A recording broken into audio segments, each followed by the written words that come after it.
Welcome to a special edition of the Texas Home Improvement Podcast. We have a special edition of this one going today.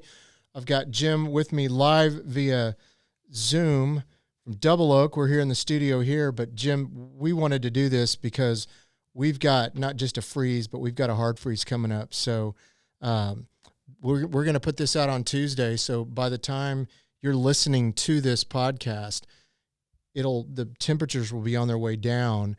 Jim, we were talking earlier, this is a different type of freeze. This is not one that just comes in and is out of here in 24 hours. So talk a little bit about that and what we need to do to get ready for this. Well, and that is the big difference. You know, people always talk about a hard freeze. It can drop down to 15 degrees, but if it only stays there for a few hours and then we go back up above freezing, it's not that big a deal. Typically, your pipes and stuff will be okay. When it's a long period of time, that's when it's a problem. When it goes, and with this particular freeze that's getting ready to hit Texas, especially North Texas, we're going to drop down below freezing on Tuesday evening. It's going to stay there until Thursday during the day.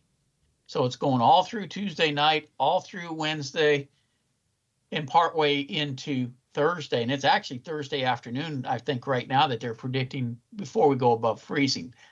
That's what causes problems with the pipes. Now, there's some basic things you can do to mitigate some of that. Obviously, we've got to unhook all the hose bibs, get all the water hoses off the hose bibs, cover the hose bibs to protect them. If you don't have one of the styrofoam covers, simply wrap a towel around it. It'll do just fine. Secondary thing, inside, open all cabinets to plumbing that's on the outside, like under the kitchen sink, under the bathroom sinks, anything that's got plumbing on outside walls, open the cabinets. And a lot of times people don't think about this part of it, but put something that's going to move the air a little bit. The air will stand stagnant and still get fairly cold in there if there's air leakage. So if you have a little fan moving the air a little bit, that can help tremendously. I know we see it all the time. Oh, make sure you leave your water dripping or running. Dripping is going to be useless. Running, guys, if everybody did that and there's a house fire, we don't have enough water pressure to deal with a lot of this stuff. Northern states, they don't leave the water running all winter long.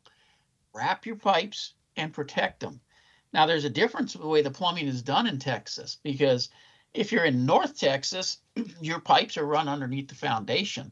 So the places that you're having to worry about is where the pipes are coming up in the walls and going into your fixtures, like we were just talking about. If you go south of North Texas, you get down into, Houston, for instance, all the plumbing is overhead. It's in your attic. That becomes a bigger problem in that it's more exposed to the cold.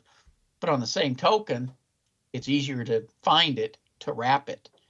And if we would all wrap our pipes, we would be much better off. I wanted to ask you real quick, because I've heard you go on several talk shows over the last year, really last 10 years, but most importantly in the last, this winter. And every time you talk about don't let your faucets drip or run, I listen to their response.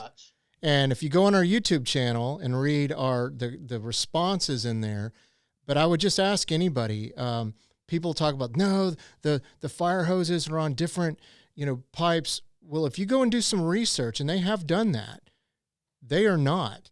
And that causes the city pressure to drop. And if they need every bit of that to fight a fire and everyone's dripping their faucets, they're not going to be able to do what they need to do. If you have ever questioned if the fire hydrants are on a different system or not, think about when they've got to flush the lines out. What do they open? A fire hydrant. Right. They're not going into the houses and opening the faucets up. No, they're on the same system. Otherwise, they're having to run two sets of pipes. That costs money that is needlessly spent. So can you still have a pipe that freezes? Absolutely. But even with the water running, the pipe can freeze. If it's not properly protected, it's going to freeze. What about pipes on those exterior walls? I know you had one. You had USA Insulation come in and put some foam insulation there to protect that. I've actually got one that's on an exterior wall, and it's very poorly insulated. Is that where opening up the cabinets will help that warm air get in there and keep the pipes from getting colder? It can definitely help, but in the long run, you're going to have to open the wall and protect that pipe. Like in my case, what had happened is during the remodeling, my house was built in 1973, the dryer had been moved. There was a dryer vent opening in the wall, and there happened to be a pipe in that same cavity in the wall, so it would freeze the pipe. Once that was taken care of, problem solved. I remember we made a video on how to fix the pipe after it froze. And then we also have a great behind-the-scenes video with USA Insulation showing how we insulated that pipe with their foam insulation. And you put a piece of plexiglass on the back so we could actually see the foam go up and encapsulate not only the existing insulation, but it also encapsulated that pipe to help insulate it. Now, and I will tell you, I tried having the water run to protect that pipe. Right. Yeah. And that pipe still froze every time. Yeah, mine too. And my outside wall, we even put a space heater on it, and let it drip. And when it gets into the teens or the single digits and stays like you were talking about earlier for that period of time. And that's where we run into the problem. At night, we're going down into the teens. During the day, we're expecting a high of 30. That's not enough to thaw anything that froze. And then when we drop back into the teens again, that's where we have problems. Right. Well, I wanted to go real quick into some email questions. We got a ton of them after the show this week.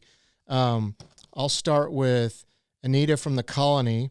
She says, when running hot water in the tub or through the right side shower head, the left shower head drips water out even though the faucet is turned off. Does that shower head faucet need a new valve? I'm not even sure what she's asking. She's got two shower heads going and one is dripping. Yeah, and then below that it says the large tub is about 5 feet in front of the two shower heads. It's something else that is pulling water into that line or source of water.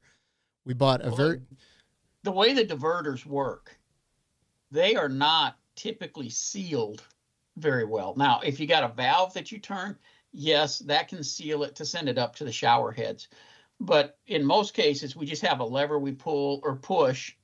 Those aren't sealed watertight. So water will bypass and go somewhere else. And it kind of sounds like what she's got is it's diverting water up to the shower heads. And yeah, it is just bypassing the valve there.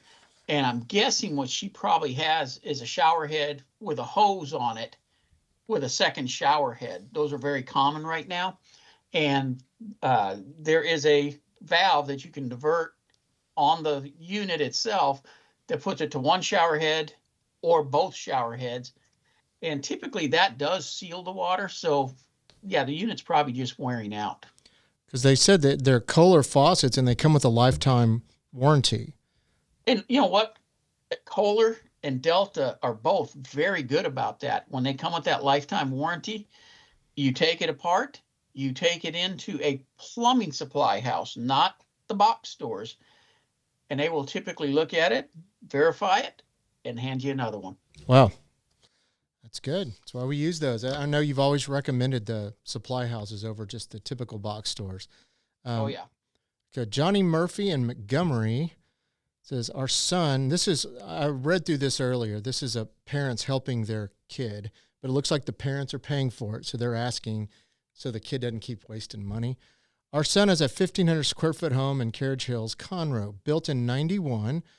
Bathrooms still need to be remodeled as well. It's a fixer-upper, and they've done some minor and major repairs. The major ones, air conditioning, heat, water heater, hardy siding, windows, septic system. This home needs repiping first and possibly some additional recommendations on bathroom updates. They've already experienced some leaks. who do you recommend to check this out? We are just the parents and want to, assist with money, but it sounds like not too much. A house built in 91 really shouldn't need replumbing yet. So I'm thinking there's something else going on besides just plumbing being bad. Now, one of the things that did happen is back in that time frame, and actually most of it was after that time frame. We got a bunch of copper pipes from China, and that pipe was junk, and it wore pit holes through it and would start springing up leaks. And if that is what you're dealing with, you got a choice of taking it out or lining it. Now, to take it out, I would take a look at using PEX pipes. They're flexible. They're a lot easier to put in than going back with copper. Or you can look at like an Ace Duraflow system that they go in, they sandblast through the pipes to clean any debris out. Then they blow a resin through the pipe, seals everything up. You do have to put tags on everything that it has that in there, because the plumbers have to deal with it different from there forward when they're making attachments to it. But it works very well. The biggest issue is with the PEX pipe nowadays, price-wise, they're running about the same. So most people go with PEX now. You were talking about freezing pipes. A lot of people say, well, I have PEX. PEX doesn't freeze. But the joints do, correct? Well, PEX freezes like a big dog as well, same as any other. It won't pipe. break, The right? The difference is it won't break because PEX will expand as the water freezes and expands, which is what breaks the pipes. When it thaws out, it goes back to its normal size. You got to be careful on the joints though, because like the elbows, if they put elbows in or joints in, that can still freeze and break. But it really limits where you're looking at having problems. Do you see it very often with your plumbing company where the elbows are broken? I'd be honest with you, I've never seen one. Oh, wow. Had no idea. Well, this I is know they're out there. I just haven't seen it. I'll tell you what, though. I have stocked up on shark bites and and splicers myself because you bring up the shark bites. A lot of times people were opposed when the shark bites first came out to using them. Oh, that's just a temporary fix and stuff. You can plumb your whole house with shark bites. They are extremely reliable. They're heavy duty as compared to regular fittings. It's a great way to go, but you're typically looking at, anywhere from $10 to $15 per fitting. I will say they sure are nice to have, though, when you're underneath a block and base house and I've had to do that myself, and they've been great. Well, I appreciate you taking time to answer these questions. I know I love this format of our podcast, doing it this way, but I just want to remind everybody you can listen to this radio show from noon to 2 on Saturdays on WBAP in the DFW area, or if you're in Houston or in Austin, you can listen from noon to 2 from 2 to 4 in Houston on KTRH, and then 2 to 3 on KJCE in Austin. So I want to thank everybody for listening to this version of our podcast, and we will be back next week with another podcast.